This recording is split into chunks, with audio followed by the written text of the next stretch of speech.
Hello everyone, my name is Ardiansyah Yudha.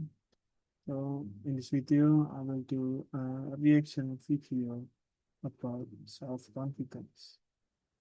So let's get started.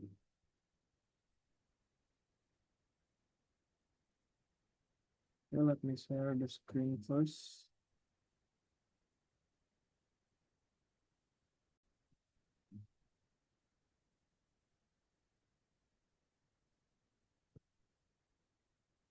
If I told you that self-confidence isn't what you think it is, it's not about appearing bold or loud or impressive. It's something deeper, and it's something anyone can learn. I'm Dr. Thomas Smithyman. I'm a clinical psychologist and author.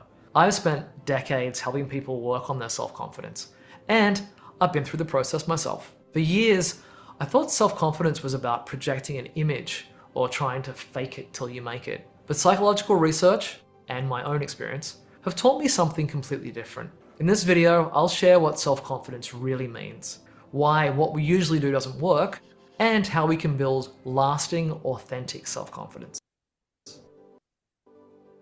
So You might have seen the speaker talk about self-confidence and about what is actually self-confidence means, why what we usually do doesn't work, and how can we build self-confidence that lasting long. lasting, authentic self-confidence. You might have seen claims on the internet that 85% of people struggle with low self-esteem. This appears to be based on no data at all, several mysterious studies that I couldn't find, but I will say self-confidence is something that comes up in my work all the time. For some, probably goes back to childhood. Maybe you weren't encouraged or taught that you have value no matter what you do. This is known as unconditional regard, and it's critical for self-confidence. For others, confidence issues might stem more from what's happening in the present. The heavily researched sociometer model suggests that how good we feel about ourselves depends a lot on how popular or liked we think we are. Whether tied to childhood or your current situation, a lack of self-confidence doesn't just make us feel bad, it can affect how attractive we seem. If you have ever asked anyone, what makes someone attractive? The first thing most people say is confidence. Since confidence is such an attractive trait, many of us fall into the trap of faking it. We mimic confident behaviors because Well, this is one of the most common thing that people do to look confident. They are always faking it. So people think that have a high confidence of something. that feels easier than figuring out how to actually become confident. Even psychologists sometimes use this idea in their studies, asking participants to act confident, talking loudly, spreading out their arms, lots of eye contact, tall posture, big gestures. The idea is if you act confident, people will believe it and they'll find you more attractive. You might assume I'm going to say faking it is a bad idea. And I am. But first, let's admit this idea actually makes some sense. Like, consider this. Have you ever stopped to ask why confidence is considered attractive? I am a nerdy psychologist, so I have asked that. And it turns out it comes down to something called the status signaling model of self-esteem. Basically, when we meet someone new, we know very little about them. So, confident behavior makes us assume, oh, they value themselves, which must mean they're competent or they have a lot going for them. This effect is so strong that even people who aren't actually competent but act like they are get treated as though they're great. But if you've ever worked in a corporate setting, you already know this. So, sending out fake signals of confidence can seem tempting. It can make you appear attractive or successful. But there's two big problems with this approach that I'll get into now. Have you ever met someone who seems confident at first, but as you spend more time with them, it becomes clear they're actually trying too hard? Well, people like that we often found it, especially when we are paying my price. People being confident so they can have so many friends and something like it. So people really think have a confidence, but when we know it, when we know him or her deeper, he doesn't really have that much confidence. Well, faking confidence Might seem like a good idea, like it can get you through a tough moment or make a quick impression, but it's not a lasting solution. Even if you send out some big signals like speaking loudly or, taking up a lot of space, you'll still reveal your true level of self-esteem in smaller, subtler ways. So Sigmund Freud, the inventor of psychoanalysis and the man who discovered eel testicles, he captured this perfectly. He said, if his lips are silent, he chatters with his fingertips. Betrayal oozes out of him at every pore. This means that no matter how much we try to control how we appear, our true feelings often find a way to show through. So faking confidence with the status signaling method might work in the short term, like during a first impression when people don't know anything about you. But over time, people will gather more information, and when your actions don't align with your true self, then you risk being seen as dishonest or inauthentic. And research shows us that this kind of disconnection really pushes people away. People really don't like it. But I'd argue what's worse is how it feels internally. When your behavior doesn't match your inner reality, it creates a feeling of disconnection. And the research says that that can lead in time to anxiety, depression, or feelings of regret. But here's the good news. You don't need to fake it. Real confidence isn't about pretending to be something you're not. It's about something much simpler and fully within your control, no matter how you feel about yourself right now. Let's talk about this. If you're trying to appear self-confident, well, you need to know what real confidence actually looks like. So, stop for a second. What comes to mind when you imagine a truly confident person? How do they act? How do they look? What's their facial expression? Maybe a confidence person is when people talking with someone or people when talking or a person when talking and at a big stage and they seems calm. I think that is what definition of confidence that I believe. We're constantly shown a very specific image of confidence. On TV, in movies, or on social media, confident people are often portrayed as leaders, grabbing attention, dominating conversations, not caring what others think. They're always wearing the right clothes, they're achieving highly in whatever they try, they're exuding gravitas and, maybe some anger. But is that really confidence? Here's the surprising part. This stereotype, it doesn't really match up with what research shows about confident people. The studies paint like a pretty different picture. People high in self-esteem, according to research, are more likely to be warm, kind, and non-defensive. They're more likely to smile instead of giving off an intense, dominant stare. They're humble, they're approachable, and they have healthy, fulfilling relationships. What this means is that the stereotype of confidence we see, it's misleading. Like it actually looks more like overconfidence, edging, unfortunately, into narcissism, which is distinguished by a sense of superiority and grandiosity and self-centeredness. But wait, maybe you're asking, that sounds fine. Didn't you just say that being bold and valuing yourself highly makes you more attractive? Well, yes, but it gets tricky. This is because of something one scholar calls the chocolate cake effect.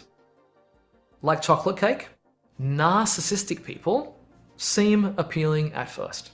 That initial flash of overconfidence is great, but it fades quickly because they lack warmth and empathy in a lot of their behaviors. So narcissists may look like they have a lot to offer, but if they don't actually follow through in offering that, then people tend to stop liking them. Research shows that people are actually more attracted to those with moderately high confidence rather than extreme confidence. Okay, why is that? Well, extreme confidence signals there's a risk that maybe there's some narcissistic traits going on here, and for a lot of people that's going to be a red flag. So, if confidence isn't what we've been taught to think it is, then what is it? Personally, I struggled with this question for a long time. trying to project confidence without actually feeling it internally. But eventually, I found a solution that changed everything. And also for honestly, a bunch of other people that I talk to. So I'll share that with you now. So let me take you through a moment that changed everything for me. I discovered what self-confidence really means, and it's simpler and it's more achievable than you might think. What if I told you that self-confidence isn't about feeling great, looking perfect, or being better than people? What if it's about something deeper, something within your control, regardless of how you feel in the moment? Self-confidence, at its core, is about being faithful to yourself. The word itself gives us a clue. The fidens part of self-confidence is related to the Latin word fidelis, which means faithfulness. Con means with, so self-confidence can literally be translated as faithfulness with the self. And to remind myself of this fact, I began calling it self-fidelity. Here's the key. To be self-confident, you don't need to impress others or pretend you're something you're not. All you need to do is know who you are and own that, whether people like it or not. For example, I could be in a pressure-filled situation and I don't focus on how I want to appear to people. Instead, I ask myself, what is true for me in this moment? And so if I see someone I want to talk to, I will approach them, even if it feels scary. In group discussions, I'll share my honest opinion, even if it's not popular. If something bothers me in a relationship, I will choose to speak up rather than avoiding conflict to keep the peace. You don't need to feel amazing or achieve perfection to be self-confident. You don't have to be wealthy, have the perfect body, or prove that you're better than other people. The good news, the research shows that authenticity, which is the heart of self-fidelity, builds a sense of self-worth that isn't tied to external achievements or other people's opinions. This means it makes you less dependent on outside validation for your self-esteem. Here's another important point. There is no one way to look or act confident. That loud, attention-grabbing person at the party can be confident, but so can the quiet, thoughtful person who listens carefully and then shares their opinions. Even the person who chooses to do a solo movie night instead of a party can be self-confident. I've met people with vastly different personalities. Introverts, extroverts, anything in between, who are deeply self-confident. What they have in common is their ability to recognize and stay true to themselves. That's what self-fidelity is all about, knowing who you are and owning it. When I started living this way, everything changed. I felt better about myself and my confidence grew over time. The research backs this up as well. One of the biggest scholars in this area maintains that authenticity, which is so connected to self-fidelity, is the best route to optimal self-esteem. But if self-fidelity is the answer, why isn't everyone just doing it?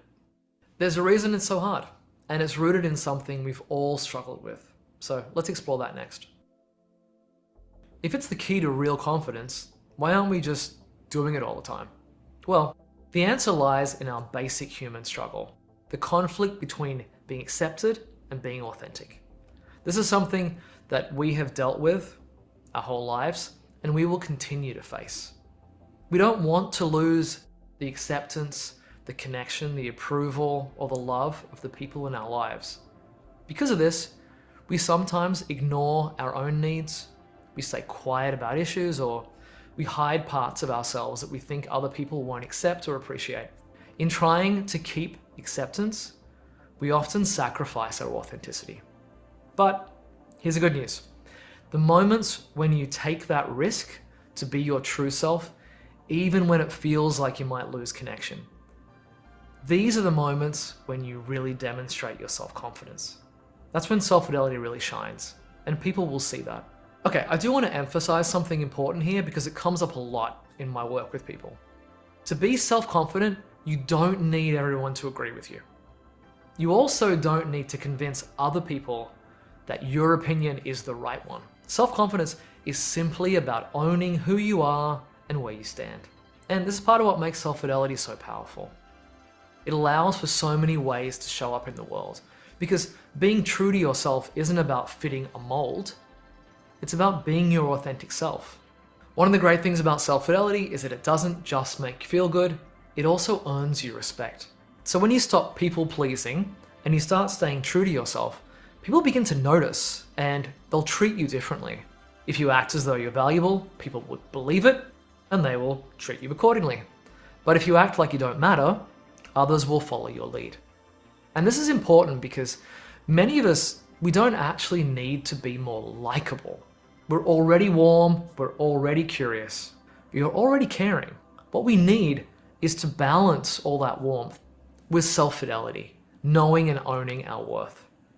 When you mix likability with self-fidelity, and maybe a touch of flirtation, it becomes an unbeatable combination. You show that you care about others, but not at the expense of devaluing yourself. And this is a deeply attractive quality. Despite what you might hear on the internet, people who practice self-fidelity and authenticity are seen as being romantically attractive. Honesty and trustworthiness, two qualities closely tied to self-fidelity, are consistently found to be among the most universally desirable traits. These qualities help reduce fears of being abandoned or manipulated, thus creating a sense of safety in relationships. Being authentic also signals that you can be a reliable partner or potential reliable future parent. Research suggests people value honesty even when the truth is not pleasant. When we're honest about something difficult, we don't only share the verbal information, we also demonstrate courage and sincerity.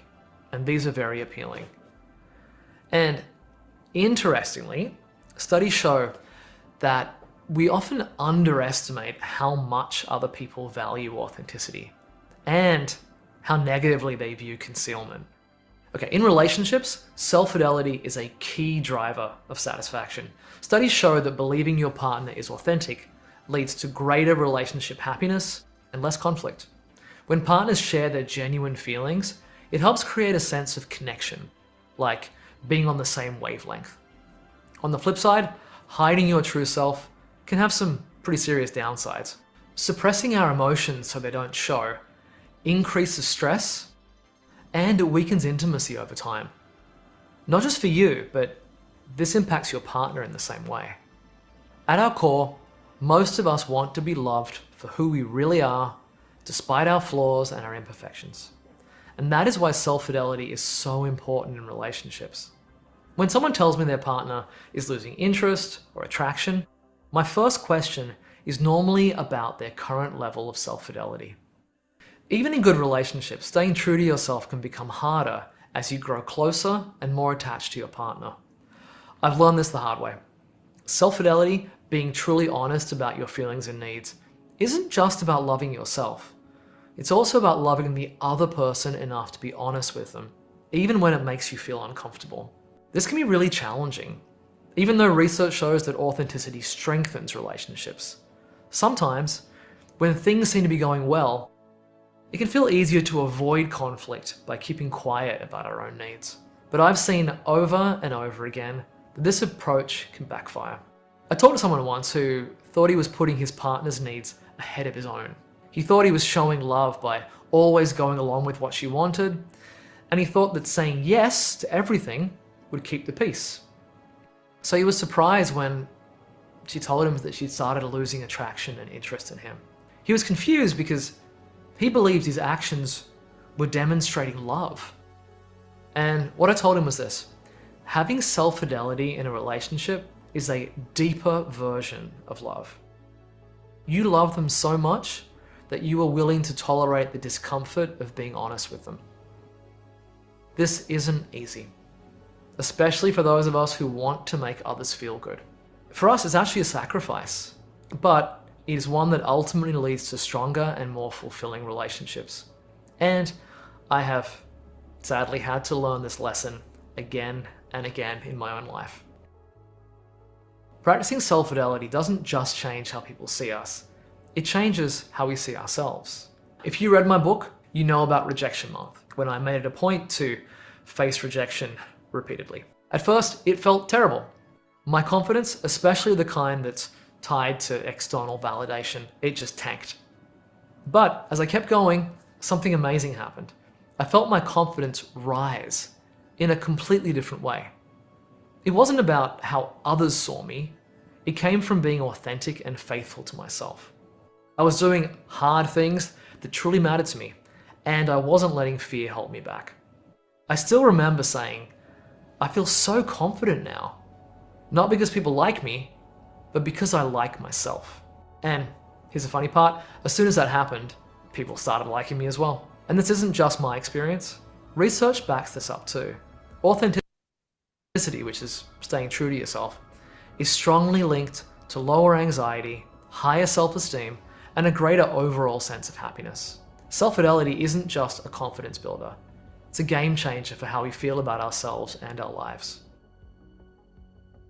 Self-fidelity isn't about how you look to others or how you present yourself. Yes, it's an attractive quality, but our focus is internal.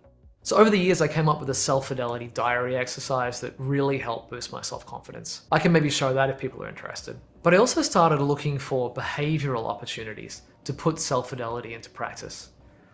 You know, things like practicing disagreeing or agreeing honestly, expressing likes and dislikes openly, standing up for your rights and your needs when it matters, sharing experiences and interests with people, showing romantic interest when you feel it, reducing the number of secrets that you keep, initiating interactions rather than waiting for other people, making choices that align with what truly matters to you, and also living up to the promises that you make to yourself, which is focusing on integrity.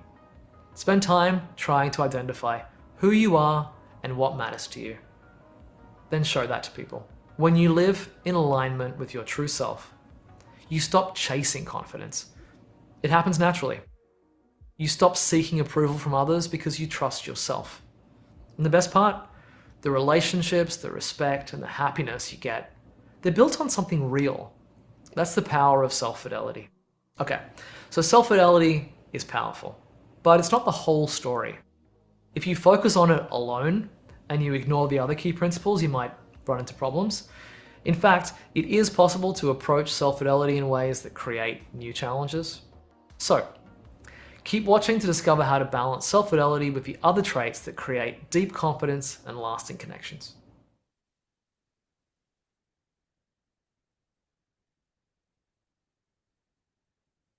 Okay, so that's all for the video reaction. I know it's kind of boring because I didn't react that much from the early middle to the end of the video because I just focus on watching it and uh, I don't know, I just don't get used to doing a reaction video.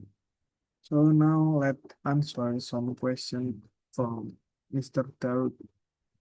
So the first question is, what common misconception do people have about self-confidence? People usually believe self-confidence is about people being bold or being brave and talking that much in front of anyone. Many think it means projecting an image, faking confidence, or trying to look successful so others will admire them. You know, it's just, people who like dancing confidently in a party or something. Yeah, that's not the true meaning about self-confidence. So now the second question. The difference between fake confidence and authentic self-confidence. Fake confidence focuses on outward behavior, like acting loud and, like being friendly with others and anything else. So what about authentic self-confidence? According to the research, common comes from being genuine, honest, and faithful to themselves, regardless of others' opinions. So it means like people who really fully believe on themselves is what a truly authentic self-confidence. Now the third question is, what is the status signaling model of self-esteem? The status signaling model explained that confident behavior signal high self-worth to others. When people see someone acting confident, they assume that person is successful or valuable even if it's not true. This is why fake confidence can appear attractive at first. The fourth question, why does faking confidence fail in the long term? Well, it's because it doesn't really authentic confidence, so it only lasts shortly. And it damages relationship because when your partner find out you are not really a confident people, well, your partner can break up with you or something. The fifth one is characteristic of people with genuine self-confidence based on the research. They tend to be warm, kind, humble, non-defensive, honest, capable of healthy, fulfilling relationships. Of course, they are not one of the one of the what is sifat that from faking confidence. They are really, really authentic confidence, so they are really trustful people. The sixth one is what is the chocolate cake effect? The chocolate cake effect is an effect when like we eat a chocolate. At first we felt great, but after time by time we felt like it was an unpleasant experience. So what above? Now let's move to the seventh question. How does the speaker define self-confidence through self-utility? Self-confidence is defined as faithfulness to oneself, knowing who you are, accepting it, and acting in alignment with your true values, feelings, and even needs, and it's and even when it feels uncomfortable.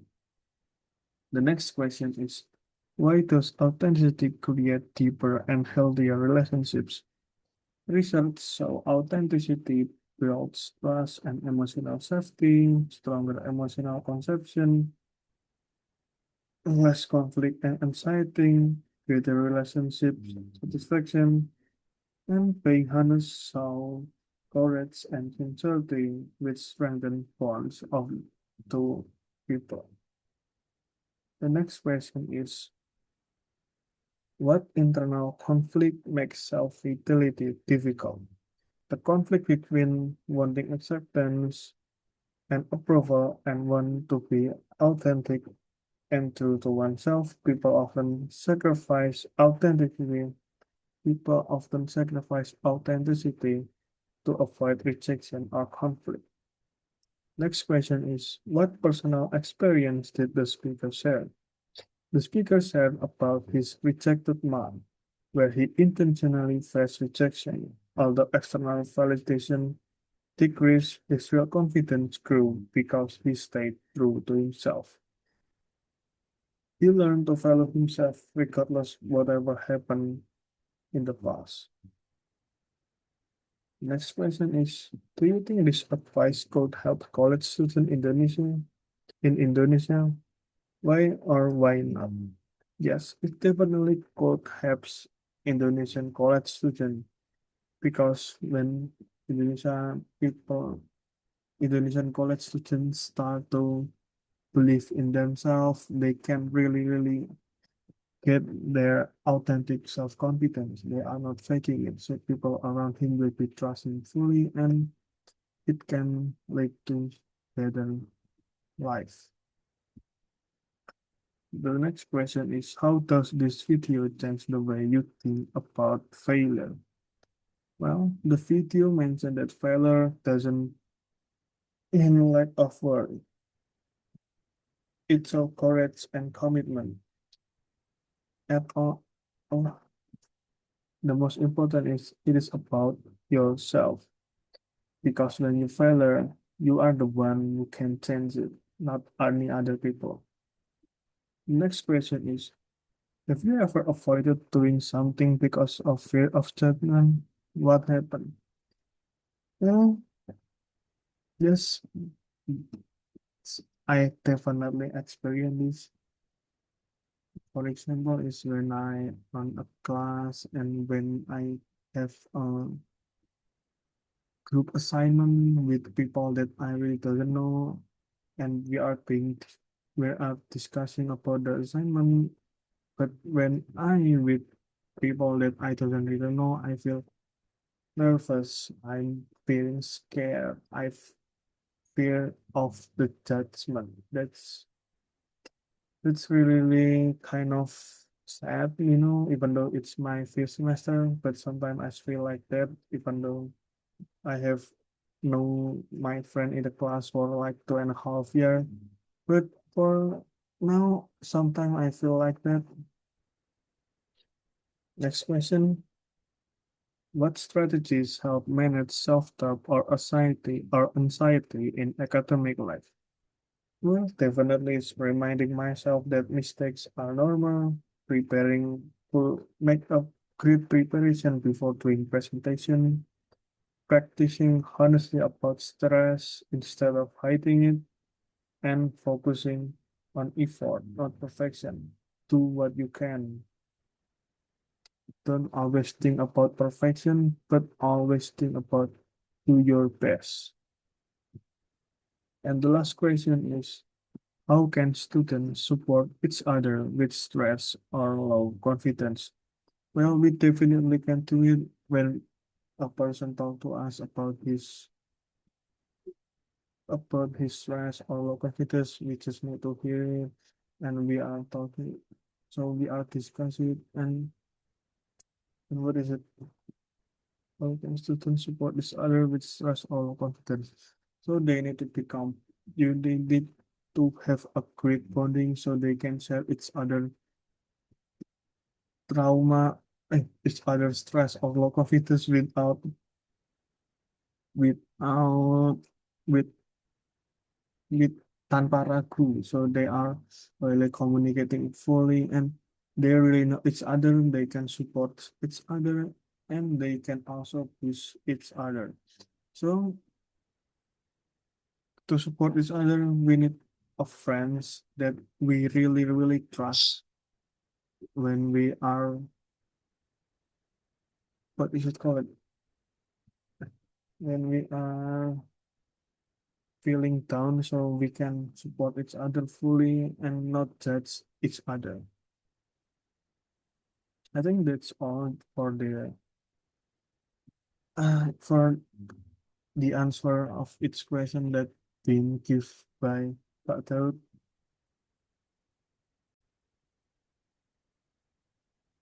So now let's move to critical listening journey.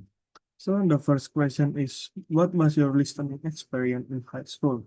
Did you have real listening activities in English and how often? Well, my experience in listening in high school is not really great because I am graduate from my high school in 2022, so I am only in high school for around 1 year and a half. Well, it's not a fully a half though. Well, during that time, if I remember correctly, I think I only get one or two listening activities. Well, it is what it is, so because it's COVID, and I don't know if I get a chance to do a fully high school experience, did I get more or not? I don't know. The second question, eh, sorry. Do you think listening lesson in high school were enough to prepare you for listening in university? Why or why not?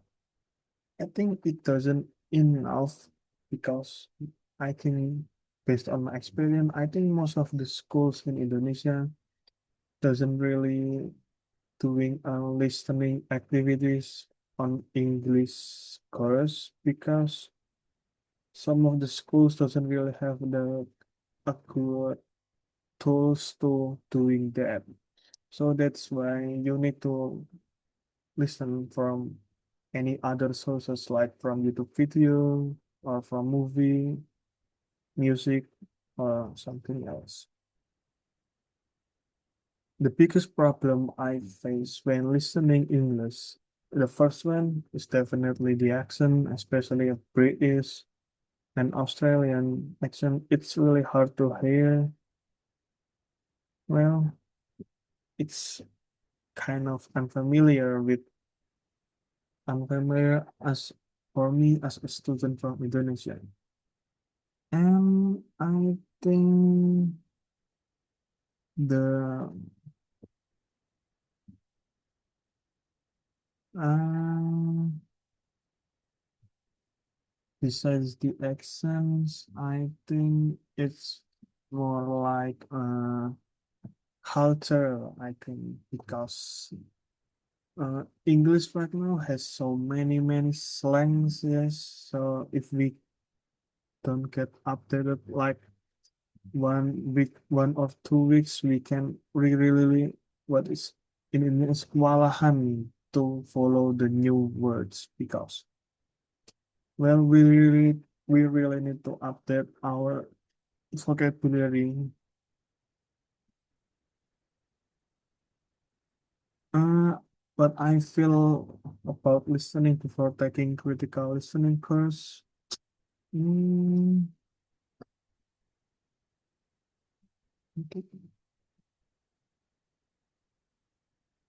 I think I feel like listening is always one of the hardest, well, always you well not the hardest, but one of kind of it depends the level of the hardest of listening. It depends on the audio speaker because it depends on the speaker because some of speaker we can really listen it clearly, some of them are not really audible. Um, well, sometimes I don't most of the time I just feel confused when I listen to a speaker who speak an familiar accent. I think it is improved a little bit, especially on listening on formal speech, because most of the time on this semester we have listened to some video about an explanation about something. I think my vocab is just added a little bit. Activity that really helped me is definitely listening on a video with a fun topic. Like most of the time, for example, is when we are listening about doom scrolling, procrastination. I think it's really, really helped me the most because I am related to the topic, and it's kind of become a topik pembicaraan in this era.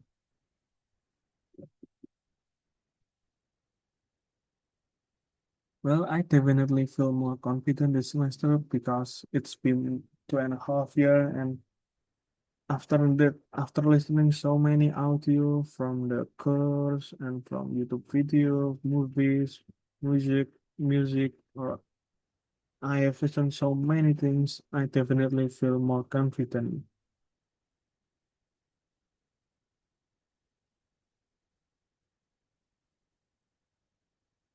Well, this course helped me deal with fear of being judged. I think because most of the time the video that Mr. Toad share is about something about confidence, mostly anything about uh, myself. Maksud- Maksudnya itu tentang diri kita sendiri. So we really try to understand ourselves when we try to improve ourselves. My listening goal after this semester is I think I will learn. I will try to learn about listening more unfamiliar accent like British and Australia. Well, I think I will more listening to a British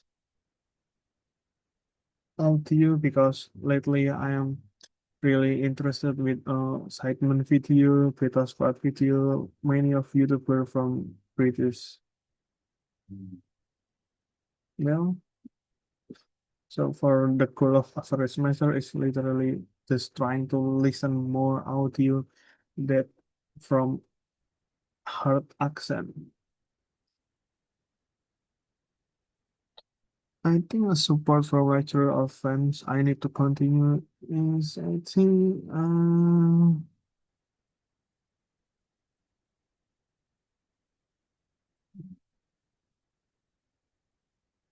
I think what is what support do you need from your lecturer or friends to continue improving your listening skills in the future? I don't know. I can't really think one. What support do you need from your lecturer or friends to continue improving your listening skill in the future? Mm, What I can think is about listening to more foreigner who talk who speak an English language with a harder accent. And and I think that's it. I think I just need a support to hear like given a reference about something interesting but with a different action video. So I think that can help me to improve my listening skills. So I think that's all from this video. I'm so sorry if it's taking so long and on the reaction video I really didn't talk that much and I feel often very loss of words so I often being quiet, especially on that last one question. Well, I'm sorry about what happened, and I hope you enjoy this video. And thank you for teaching me this master, Mr. Toad, and bye bye.